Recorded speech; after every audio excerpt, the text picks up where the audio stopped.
Good afternoon, everybody. I think it's Friday. It's Friday, right? Okay. Good point. Good point. Okay, a couple of things at the top before we get into questions. Somebody wants to take that? Okay. I want to interrupt your call. Okay, so I want to address some devastating news out of Oklahoma. As a parent, I was absolutely heartbroken to learn about Nex Benedict's death. Every young person deserves to feel safe and supported at school. Our hearts are with Nex Benedict's family, friends, entire school community in the wake of this horrific and gut-wrenching tragedy. I know that for many LGBTQ+ students across the country, this may feel personal and deeply, deeply painful. There's always someone you can talk to if you're going through a hard time and need support. The president and his administration launched the 988 line to help, and we have a line dedicated to serving LGBTQ+ young people that can be reached by dialing 988 and pressing 3. Through devastating tragedies like these, we must support each other and lift one another up. Now, in another news that we learned that came out this week is how the people of Alabama woke up to shocking news. The state Supreme Court has put access to fertility treatments at risk for families who are desperately trying to get pregnant. It's unimaginable for people who want to become parents, and it's a devastating example of the kind of chaos and confusion that has resulted from the overturning of Roe v. Wade. There are reports that families seeking fertility care don't know what to do or where to turn. Doctors are afraid of prosecution, and families in other states are worried they might be next. But this is not the first time reproductive care has been disrupted in Alabama, a state where women are already living under a total abortion ban. The state has no exception for rape or incest. This is the same state whose attorney general threatened to prosecute people who help women travel out of state to seek the care that they need. And it's not just Alabama. We're seeing this chaos play out across the country. The day Roe fell is the day that the floodgates opened for Republican elected officials to dictate some of the most personal decisions families can make. Now, as a result, 21 states have abortion bans in effect. In nearly all states, doctors can be charged with a felony for simply doing their jobs. 27 million women of reproductive age now live in states with abortion bans. Over 380 state bills restricting access to abortion care were introduced just last year, and congressional Republicans have proposed 3 national abortion bans. It doesn't stop there, believe it or not. It doesn't stop there. Birth control access is under attack. Women are being denied care for ectopic pregnancy, and now, with this decision out of Alabama, IVF is under attack. So we want to be really clear here. It is absolutely unacceptable to this administration when women are denied the care that they need. It is unacceptable. President Biden and Vice President Harris will continue to fight to protect access to reproductive health care and call on Congress to restore the protections of Roe v. Wade in federal law for all women in every state. Now, as you saw this morning, we are excited to announce that on March 1st, President Biden will welcome Prime Minister Meloni of Italy to the White House to reaffirm the strong relationship between the United States and Italy. The leaders will discuss shared approaches to address global challenges, including their commitment to continue supporting Ukraine as it confronts Russia's aggressions, preventing regional escalation in the Middle East, and delivering humanitarian aid to the people of Gaza, developments in North Africa, and close transatlantic coordination regarding the People's Republic of China. They will also discuss Italy's G7 presidency and coordinate in advance of the NATO summit in Washington. And finally, earlier today, you heard directly from the president when he delivered remarks and issued a statement to mark the 2nd anniversary of Russia's invasion of Ukraine tomorrow. We mourn the many Ukrainian lives who have been lost as a result of Russia's unprovoked and unlawful war. and we are committed to continuing to support the people of Ukraine as they defend themselves against Russia's vicious and brutal war in Ukraine. As part of that commitment, we sanctioned over 500 targets today to impose additional costs on Russia for its repression, human rights abuses, and aggression against Ukraine. The Department of Commerce is adding more than 90 companies to the entity list for their activities in support of Russia's defense, industrial base, and war effort. And the Department of State is designating 3 Russian individuals who were connected to Navalny's imprisonment and the Russian government's harsh treatment of him. The U.S. government has designated over 4,000 entities and individuals in response to Russia's war on Ukraine over the past 2 years, the strongest set of sanctions ever imposed on a major economy.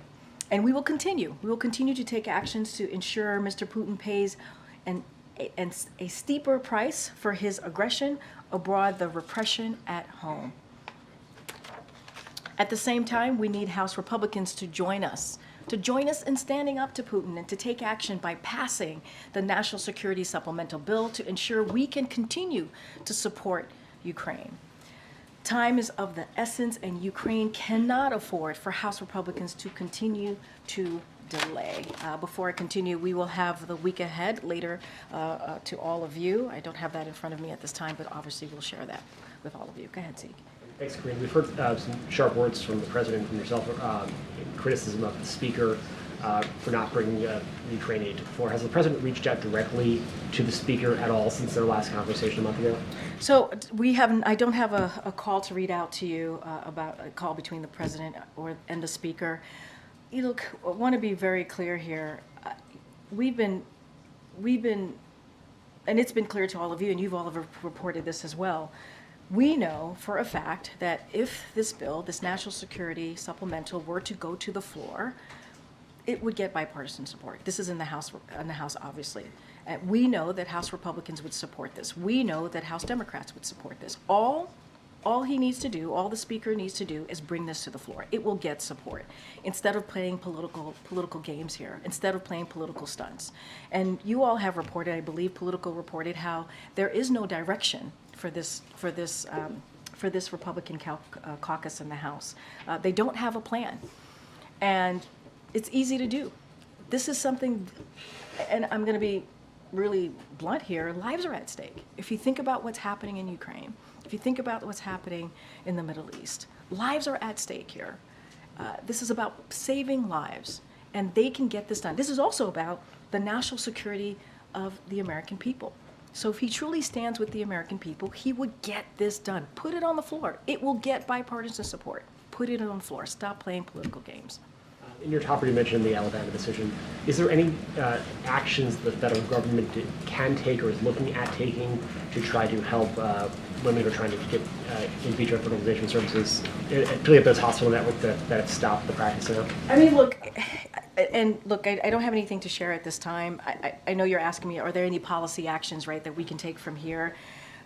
Look, what we will say here is that the fix here is Roe v. Wade. That's the fix. That's how we get to a place where we fix what's going on and stop the chaos that we're seeing in these states. That's the fix. It is a legislative fix that needs to come from Congress. That's what we need to get to a place to. I don't have anything to announce here, but it is unimaginable of what families are now having to deal with and how this could spread to other states. And this is the chaos that comes from the Dobbs decision, that comes from what Republicans have been doing since the Dobbs decision. And so we have to get this right. We have to get this fixed by making sure Congress acts and makes Roe the law of the land. The courts got it wrong. The courts got it wrong in this. And then last for me, last month the President said that he did not have any additional executive authority to act on with regard to the border. He met with governors this morning where he apparently told them that he was looking and talked to his lawyers and seemed frustrated with his lawyers as he's trying to devise some executive actions. There's been some reporting on that in the last couple of days as well. So is the President currently contemplating additional executive actions on the border? What are they and when will we see them?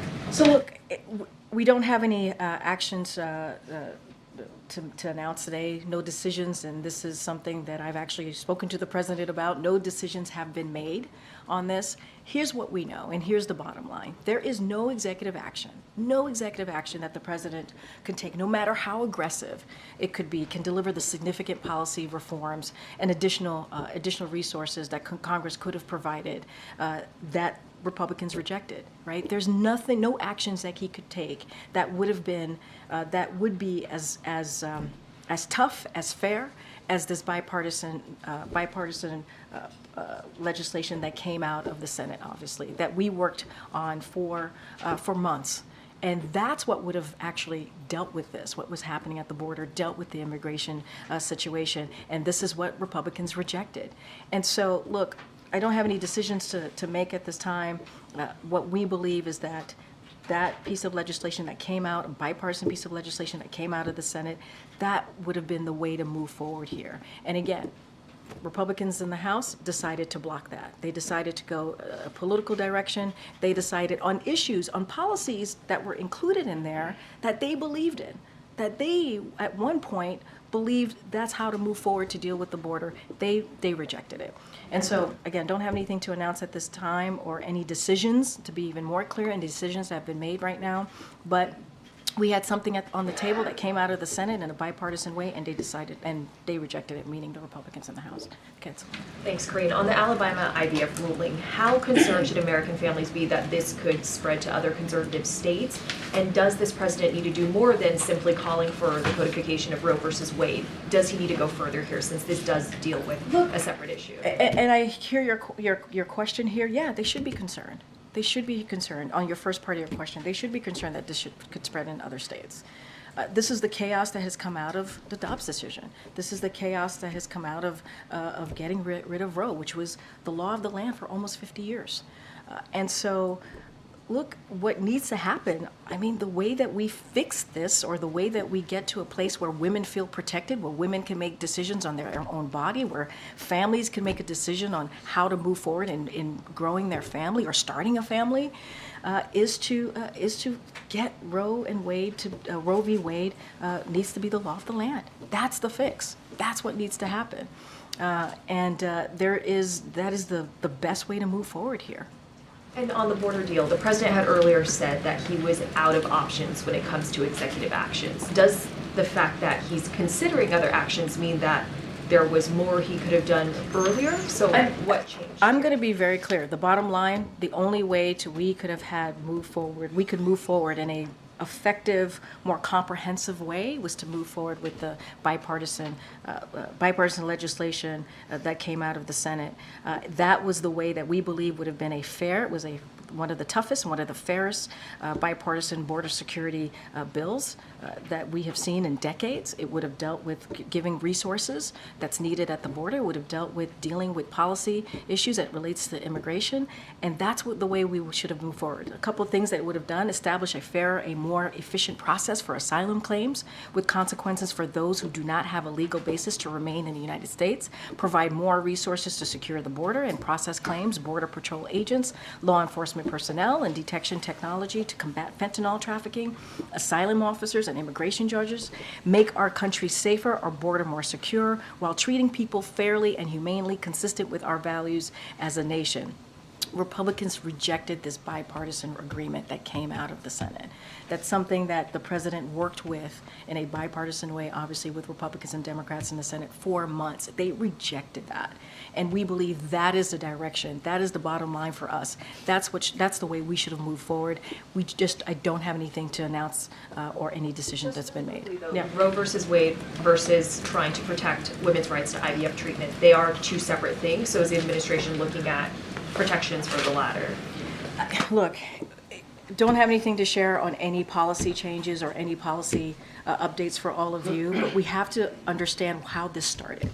This started because of what happened with Roe, the Dobbs decision to overturn Roe, something that was Roe was constitutional for almost 50 years, and that got overturned. And the moment that got overturned, that day, Republicans started to work and take action. I just mentioned 380 pieces of legislation.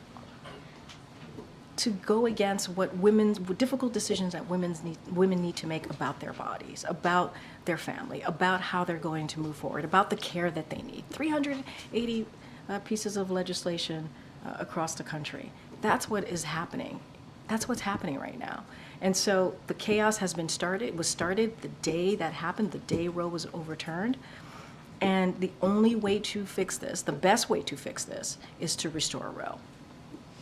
Thank you, Karine. The President made an appeal this morning to the governors at the White House, asking them to kind of go back to their states and talk to their congressional lawmakers about passing the Ukraine aid bill. I'm wondering if that is sort of the next course of action, where you're thinking about targeting the Speaker and top House Republicans in their districts. I mean, look, the president had an opportunity to engage with governors of both, obviously, of both parties, which is something that he does yearly, and they have important items to speak to on the agenda, and obviously this is an issue that governors care about. We know that even with the bipartisan deal for the border security, obviously that came out of the Senate, we got support from governors. We got letters from governors. We got letters from that included mayors from the cities that were being affected. So we know that we got support from them. And so one way, obviously, to get the Speaker to do his job and put it on the floor and actually take it up is for governors to speak up as well. And I believe that they have. Obviously, the letter was a key part of that. And so, look, there are many items on the agenda to discuss. This is something that's important when you think about immigration, when you think about what's happening at the border and how it's affecting these states, these governors. So, yeah, I think it's important for one way the president to show leadership is to also say, and governors to show leadership, is to be very clear what this means to them, to their constituents back at home. Are you planning to follow up with them in the next week if they have had those conversations? Well, we've been in regular touch with governors. Obviously, there was $1 billion that we were able to secure to help governors deal with the migrant situation, the migrant issue over the past several months. So we've been in constant communication with governors, with mayors, and so those conversations continue. What you were able to see is the president leaning in and showing how important it is to move with the bipartisan deal as it relates to the border, obviously border security, and also obviously the national security supplemental. Since we are speaking about the two-year anniversary tomorrow of Ukraine being attacked by Russia. So all of these things are important. We're talking about our national security, the importance of our national security for the American people, and we're also talking about our border and what we need to do to make sure that we deal with the border challenges. I have a quick one on the meeting that he had in California with the Navalny's family. We did see the readout that you put out. The president has spoken a little bit on it. But what specific assurances did he offer Yulia? Because the sanctions package was already in the works, right, to mark the anniversary of the 2-year war. What did he tell the Navalny family that he could do to protect them? I mean, did he advise her not to go back to Russia? I'm going to be really careful and not speak to a private conversation that the president had. That is something that we don't do here. I'm not going to go beyond the readout. But yes, was the sanction package in motion before Navalny's death? Yes, as you know, tomorrow will be a 2-year anniversary. But we added to the package, obviously added additional sanctions once we learned about Navalny's death. So both are true.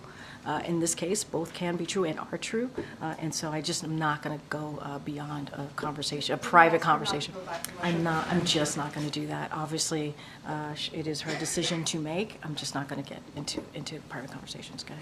Border deal aside, the White House is actively discussing taking executive action on the border, as the governors mentioned earlier today and as we've reported. So why now? Is the border deal just a jumping off point to new executive actions that the president can take? Look, I'm not going to comment on any individual policy option that's being speculated in the media. I'm just not going to do that. What we have been very clear, the bottom line is the way to have moved forward was with this border deal. That's the way. There's executive actions that are now being considered that weren't considered before. I'm not going to get into any policy discussions that are possibly happening or however it's being reported. I'm just not going to get into that. What I can say is the bottom line here, we believe no executive action, no matter how aggressive it could be or could look, would have been as significant as the border deal that came out of the Senate in a bipartisan way. No action. And let's not forget, Republicans rejected that. And so don't have anything to go on beyond that. On Alabama, what's your message to the clinics in Alabama that have proactively paused IVF treatments? Are they making the right call? Look, I can't speak to the decisions that the clinics are making. That is for them. There are, there's safety concerns, there's legal concerns that they have to weigh and decide on. What we can speak to is the chaos that has been created because of the overturning of Roe, and we see this, and it is devastating. It is devastating. It is dangerous to women. And so what we're going to do is continue to speak out against that and make it very clear that the court decision that was made was wrong. And yeah, you know what? This could spread. This could go beyond Alabama. And that is a scary thought for many families across the country, certainly many women across the country. Last question. You mentioned there's no readout with the president and the House Speaker. One of the messages in the G7 call, according to John Kirby, will be that the president will do everything he can to get Congress to pass that funding. Has there been any reach out from the White House to try to get a call or a meeting in the books, since he is the person between that funding Look, and the White House? I get the question, but let's not forget, for the past several months, NSC and other parts of, obviously, the president's administration have had regular conversation. You've heard Jake Sullivan speak to going over to the House and the Senate to talk to Republicans and Democrats about the aid, about the importance of the Ukraine aid. You've heard that conversation. You've heard him say this from this podium. And we also know that there is bipartisan support. We saw it coming out of the Senate, and there is bipartisan support in the House. What the Speaker, the pressure here needs to be on the Speaker. The Speaker needs to do his job and actually take this up, put it to the, if you were to put it to the floor, it would have bipartisan support. But we've been doing our job. We've been having those conversations with congressional members. And, you know, it's unfortunate that the Speaker chooses to turn this into a political football here. This is not what this is about. This is about our national security. This is about the American people. Okay. On the sanctions that were unveiled today, what makes these sanctions any more effective than the hundreds announced before? Yeah. So a couple of things that I just mentioned. So first of all, these sanctions are cumulative, so we have to look at it in that way. These are 500 new targeted sanctions that are now being sanctioned. The targets are being sanctioned for the first time, so that's important to note. These targets are within Russia's defense industrial base, its financial system, and it will continue to impose costs on Russia to make it harder to carry out its brutal war and vicious war in Ukraine. We will continue to make sure that we hold Putin's aggression accountable and raise the cost on his, on not just him, but also his enablers. But we also, as I've stated, we need Congress to act. They need to do their job. They need to provide the assistance that Ukrainians need to continue to fight Putin's brutal war. That's what they need to do. They need to be able to make sure that we provide Ukrainians with the assistance to defend themselves. And so we are continuing to urge the Speaker. Again, if the Speaker were to put this on the floor, we would see a bipartisan support for the national security bill. I guess asked another way, you've been there are about 4,000 sanctions now in the last 2 years. It hasn't stopped the war. So to what extent or how should the success of these sanctions even be measured So if that look, hasn't happened? no, I totally get the question. Look, we believe they've been effective, right? That's what we believe. The goal of sanction and export control is to increase the cost of Mr. Putin and his enablers. And it's clear that our sanctions and imports controls are having an impact.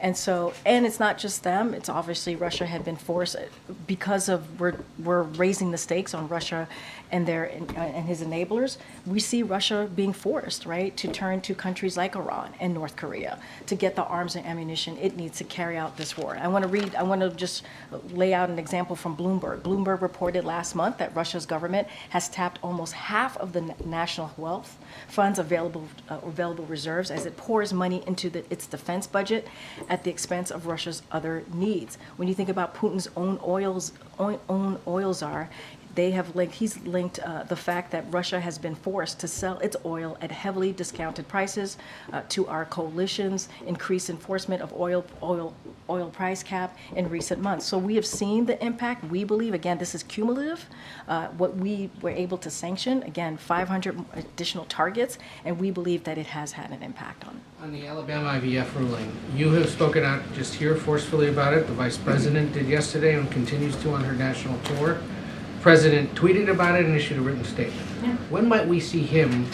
more publicly speak out about this issue? We keep hearing, at least we keep hearing from voters and Democrats who say, where is he on this? Why isn't he talking about an issue of such urgent concern? Presidential focus, time, statement in public instead of on paper is very different than sending you out here or tweeting about it or sending the Vice President on the road. I mean, look, Ed, I think the President has spoken about what the attack on reproductive rights, what the attack on women being able to make choices on behalf of their own health care and getting the health care that they need, the actions that he has taken, whether it's executive actions and what obviously his agencies have been able to do, DOJ, HHS. I mean, those have been done because of this president. And he has spoken to this many times.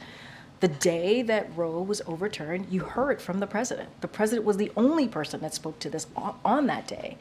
And I would argue that a statement from the president is incredibly powerful, is important. He spoke to this through his statement. And the president has been very clear where he stands. He believes that we need to continue to protect women's right to make a decision, reproductive health decision, pardon me. And that's where we're going to continue to be. That's where he's going to continue to be. And we've been very clear about that. We've asked about this before.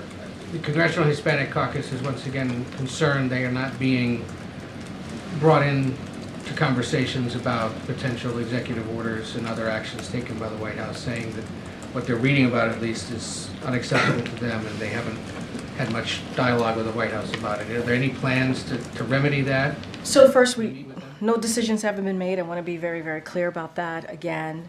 And I would say that we are in regular communication, regular contact with members of the Hispanic Caucus, members of the Progressive Caucus, just members of... Well, they claim they're not.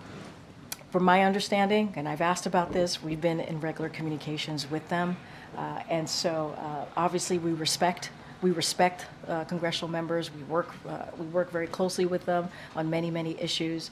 We've been in regular communication and regular contact. We just don't have any decisions to make on any executive actions. We just don't have any decisions that have been made, and that may be why they haven't been talked to about that particular issue.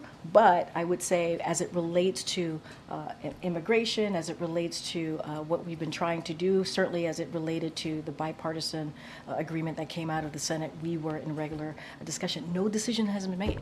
No decision has been made here. Okay. Thank you. We know what the governors told us, that the president told them about the border and what he's considering with regards to executive actions. Just for the sake of clarity, can you tell us what the president told them? I'm just not going to go into private conversations. I'm just not. The governors can speak for themselves. I'm just not going to go into it. Okay. And Tammy Duckworth, the senator from Illinois, is talking about legislation that could protect IVF at the federal level. If Congress were to pass legislation to protect IVF, would President Biden sign it? I have not seen the legislation. I have not talked to our Office of Legislative Affairs about it, so I want to be super careful here. Obviously, Tammy Duckworth, Senator, is a close colleague, someone we've worked very closely with, so I just would need to talk to our Office of Legislative Affairs. We believe the best way, honestly, to get this done as it relates to the chaos that has been created is to get Roe to become law of the land, and that's something Congress can do.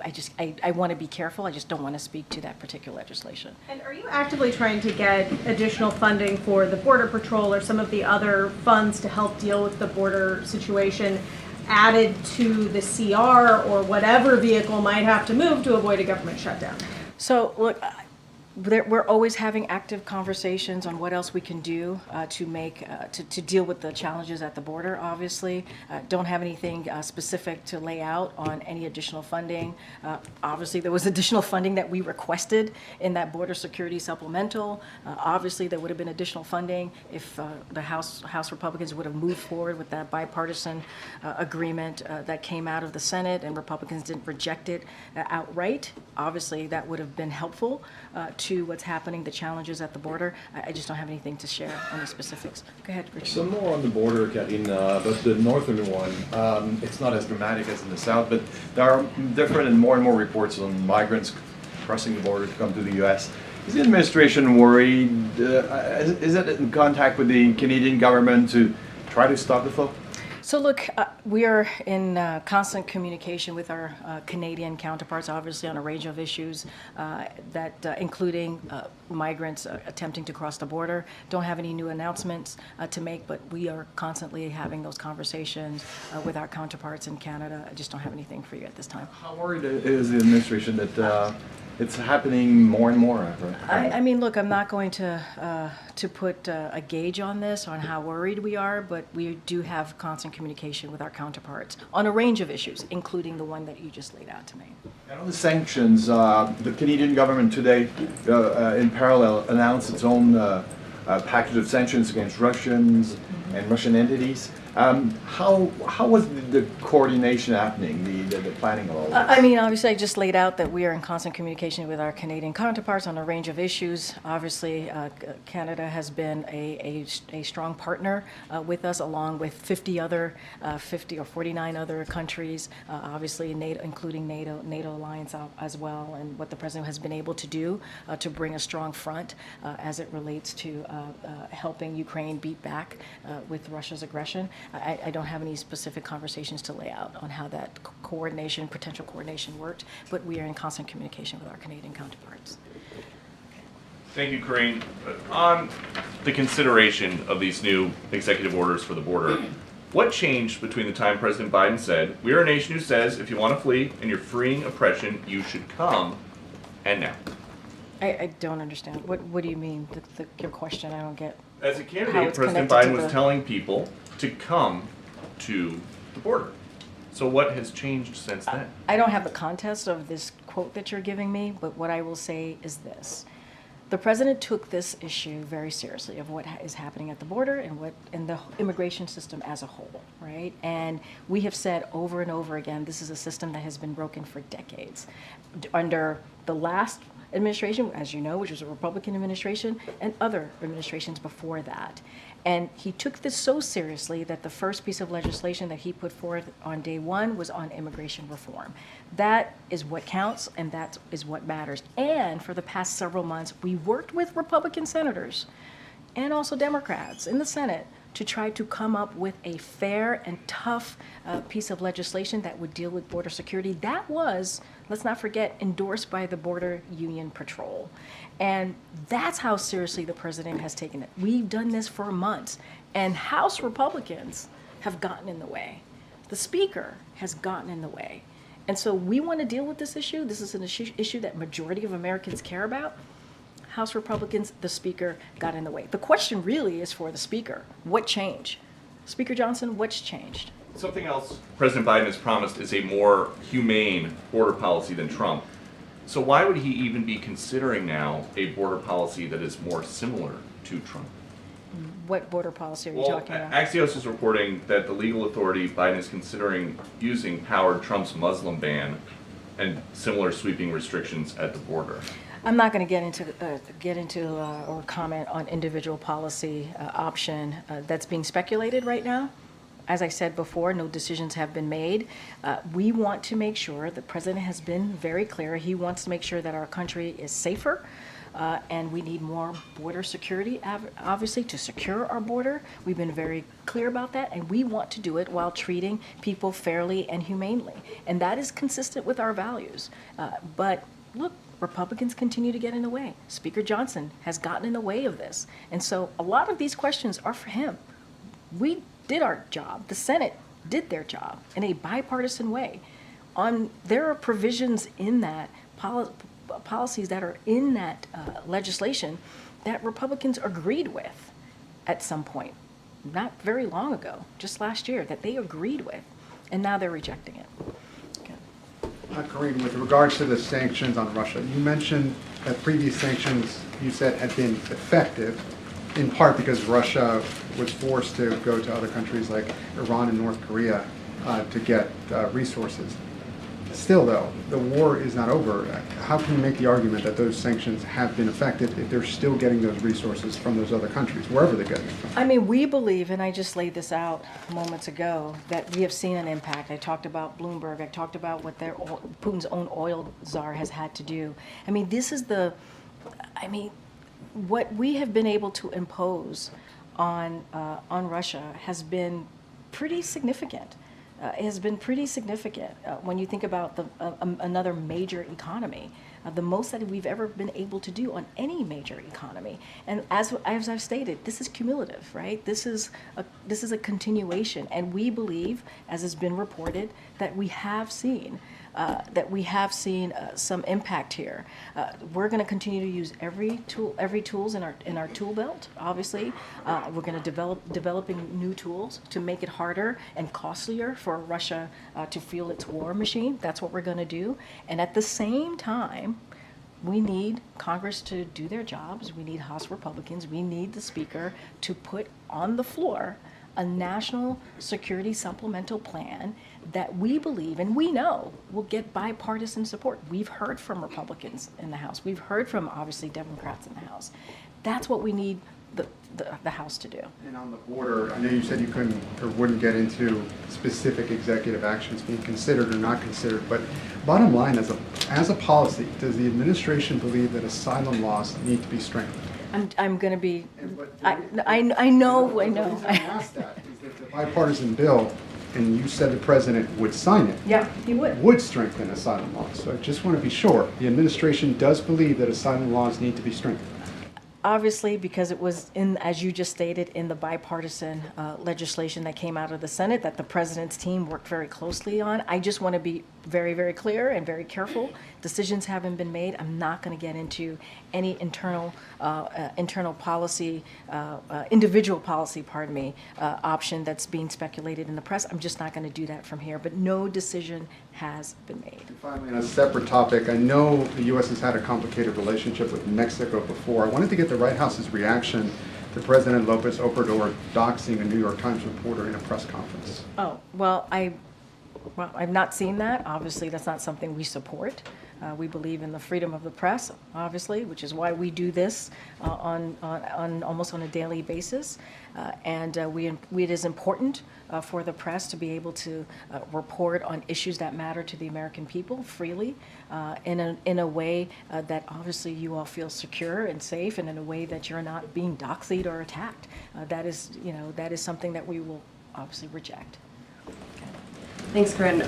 One follow-up on Next Benedict and then another on a separate subject. Given that Nex's family said they had been bullied in the months prior to their death, specifically about their gender identity, and the family also says that Nex was physically assaulted the day prior to their death, does the White House think that this case should be the subject of a federal hate crime investigation? I'm going to be really careful. That is something for the Department of Justice to decide on. I cannot speak to that. Obviously, our hearts go out to Nex Benedict's family. It is a tragedy that is awful, and I said this at the beginning, and I'll say it again. Every kid should feel safe and should feel protected when they go to school, and this should not be the case. But that is something, as far as any legal action, that's something for the Department of Justice to decide. And then the Florida Surgeon General defied CDC guidelines this week, suggesting it's fine to send unvaccinated kids to school amid a measles outbreak there. This comes as the CDC says that routine childhood vaccinations hit a 10-year low in 2023, putting about 250,000 kindergartners at risk for measles. Does the administration support tightening the kinds of philosophical and religious exemptions that are increasingly being used to defy school childhood vaccine mandates? And what else is the administration doing to promote the importance of childhood vaccines, especially against the backdrop of this nationwide uptick in measles outbreaks? So just a couple of things. as it relates to the outbreak, the CDC is actively monitoring these cases, and as you know, we have the White House Office of Pandemic Preparedness and Response remains in close and regular contact as we continue to work and monitor what's going on the ground, and we want to make sure that communities feel safe. Obviously, so any questions on specifically on that, I would refer you to the CDC. Responding to measles outbreaks, which are now obviously occurring in every region of the world, is a priority for this administration. Measles, as you know, is highly contagious, contagious infection, but it is easily prevented with routine childhood vaccines. We are providing technical support for example, to the World Health Organization and UNICEF, and we're donating as well to make sure that there's a vaccine alliance which has provided millions of measles and other vaccine doses to low and low middle income countries. So we are monitoring this. It is important that obviously we do everything we can to mitigate the situation, but CDC is actively aware, obviously actively monitoring these cases that we're seeing across the country. Thank you, Karine. So in addition to the sanctions, is the president supportive of, confiscating frozen Russian assets and using it for Ukraine's reconstruction? So a couple of things, because this is a little bit complicated, and I want to take a step back for the folks who are clearly watching the briefing. And I understand that you all understand this, but in 2022, we worked together with our allies and partners to quickly immobilize almost $300 billion of Russia's sovereign assets that they had held internationally when they launched their brutal invasion of Ukraine. That joint action to cut off Russia's access to a significant amount of funds has made it much riskier for Russia to fund its war against the Ukrainian people and boost their defense spending while also managing their economy. So now we're going to continue to be in active conversation with our allies and partners, including the G7, as well as members of Congress, on additional steps to seize Russia's aggression in Ukraine and to ensure Russia pays for the damage it has caused. I don't have any new announcement to make, but it is a bit complicated because, as I said, we're talking about international it's been held internationally, so it is a little bit more complicated. Are there other countries who are planning to, take that action? I would refer you to other countries. I can't speak for other countries here, but I just wanted to make sure we laid out. It is complicated. It is not as simple as it may seem, but certainly don't have any new announcements to make at this time. Get Karen. Thanks. What's the view from the White House right now about how conversations are going about government funding and spending bills next week ahead of next week's significant deadlines? I mean, look, and we've been here before, and we've always been very clear. House Republicans have a job to do. Their basic duty is to keep the government open. They need to not play politics here. They need to get this done. We've been very clear about that, and it is their job. If you think about it, and I've talked about this before, House Republicans, 2/3 of House Republicans voted for the deal last year, and just early this year, they reaffirmed that deal. So what's the problem? What's the problem here? They need to get this done. They need to get this done. There are important programs that the American people need, and so they need to move forward and make sure we keep the government open. I feel like I've asked you this before deadlines, but are you anticipating another short-term funding bill, another CR, and is the president okay with that this time around too? So look, I'm not going to get into legislative negotiations from here, but look, we got to be really clear that these are programs that are critical, that are important to the American people, and it needs to get done. It needs to get done. So I'm not going to get into negotiations from here. House Republicans need to do their jobs here.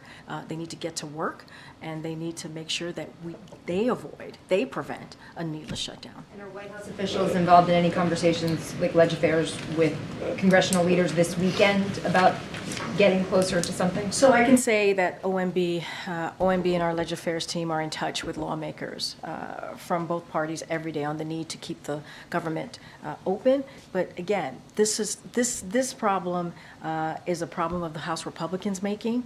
It's not something that we can fix for them. This is something that they can deal with. This is something that they need to actually work on, and they need to get to work here. They need to get to work. Thanks, Karine. I want to try a little bit different on the executive actions, possibly on the border. The bills are stalled, so why wait 3 years now in to take alternatives or take possible executive actions. What are you talking about? You mentioned the bill that when the first week in office, the president issued his bill for immigration reform, and then the negotiated Senate bill. Those are both stalled. The House is not taking. I think you're seeing it very differently than we are. We're saying that the president took it very seriously. He took it very seriously by taking action on day one, putting forward a comprehensive immigration policy legislation that he wanted Congress to act on. They did not act on it. We taken actions on our own, and we've been able to secure some funding to deal with what we've seen at the border, but we need more. We need more, and we've said this. We have said this for the past 3 years, and House Republicans have continued to get in the way. In the last couple of months, we worked with Senate Republicans and Democrats for several months to come up with a border security that is tough, that is fair, that's supported, that was endorsed by the Border Patrol Union. The Border Patrol Union endorsed this legislation. Republicans rejected it. So this is something for Republicans in the House to speak to. We've worked with the Senate in a bipartisan way to get this done, to actually deal with an issue that matters to the American people in a bipartisan way. And House Republicans have allowed politics to get in the way. And Speaker Johnson left early after, if you think about the national security supplemental that we had to take out, they had to take out the border security from it because that's what the speaker wanted. That was done out of the Senate. It was passed, and then the speaker went home early and is gone. He went on vacation early, and so this is truly a question for the speaker. Well, my question is now we're hearing about executive actions that could be taken. Why wait this long to look at executive I've been very actions? clear. We have made no decisions on that. I'm not going to get into policy discussions or hypotheticals that we're hearing right now. Be very clear. But the focus here should be what happened in the Senate in a bipartisan way that Republicans have rejected. That is the reality that we're in here, Ed. That's the reality. And then one more, if I may, in fiscal year 2023 at the border, there were 24,000 Chinese nationals that had illegally crossed, and 288 were deported. And the National Border Patrol Council president says that the vast majority of them coming across now are military-aged men. What's the level of concern for the White House about these military-aged men? So this continues to be a concern for this administration. So we'll just start there. But speaking specifically to individuals, just in general, who pose a risk to public safety and national security, regardless of nationality, they are detained as they undergo immigration proceedings and are removed. If they do not have a legal basis to remain in the United States, global migration is at the highest since World War II. And that means we work with our international partners to bolster their enforcement capabilities while expanding economic opportunities and lawful pathways. That's what we've been able to do for migrants, deserving of protection, specifically under the President's Los Angeles Declaration for Migration and Protection and America's Partnership for Economic Prosperity. And again, I go back to that bipartisan agreement that came out of the Senate, and that would have been a step forward here. It would have been a piece of legislation that, as I've said, would have been tough, it would have been fair, and it was endorsed by the Border Patrol Union. And Republicans in the House rejected it. Yeah, Karen.